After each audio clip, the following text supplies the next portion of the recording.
Au 13 octobre 1884, le pape Léon XIII vient tout juste de célébrer la messe dans la chapelle du Vatican. Alors qu'il s'apprête à quitter l'autel, il s'arrête net. Son visage se fige. Il reste debout, immobile, les yeux fixés dans le vide. Les témoins pensent d'abord à un malaise. Mais après quelques minutes, il revient à lui, tremblant, livide. Plus tard, il confie à ses proches qu'il vient d'avoir une vision terrifiante. Il dit avoir entendu une voix grave, sombre, venant de derrière le tabernacle.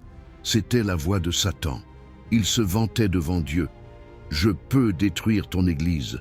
Donne-moi le temps et le pouvoir, et je la renverserai. » Et une autre voix, celle du Christ, aurait répondu « Tu as le pouvoir pour 100 ans. » Le pape Léon XIII est bouleversé. Il comprend que le diable a obtenu un siècle d'influence sur le monde. Il se retire immédiatement dans son bureau, écrit une prière et ordonne qu'elle soit récitée après chaque messe dans le monde entier. La célèbre prière à Saint Michel Archange, protecteur de l'Église contre les forces du mal. Peu après, le pape fait rédiger un texte secret décrivant en détail sa vision. Il parle d'une époque future où le mal s'infiltrera jusque dans les murs du Vatican, où les fidèles perdront la foi, où l'humanité glorifiera la science et oubliera Dieu. Il y décrit aussi une grande guerre, puis une confusion morale mondiale, avant le retour d'une lumière immense qui purifiera tout. Les décennies suivantes semblent lui donner raison.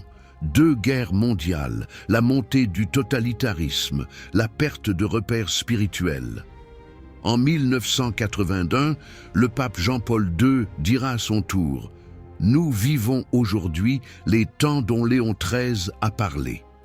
La prière de Saint-Michel sera discrètement supprimée après le Concile Vatican II, avant d'être réintroduite par plusieurs prêtres face à la montée de la peur et de la division. Certains y voient un signe. La prophétie du siècle de Satan toucherait à sa fin, et une nouvelle ère s'ouvrirait. Mais d'autres pensent que le siècle accordé n'a pas commencé en 1884, mais plus tard, au moment où le mal est réellement entré dans les institutions. Et si c'est vrai, alors son terme n'est pas encore venu. Abonne-toi pour soutenir la chaîne. C'est totalement gratuit et ça ne prend qu'un instant. Ton geste nous aide à faire vivre ces récits oubliés, ces instants où le visible et l'invisible se rencontrent. Merci sincèrement pour ton soutien.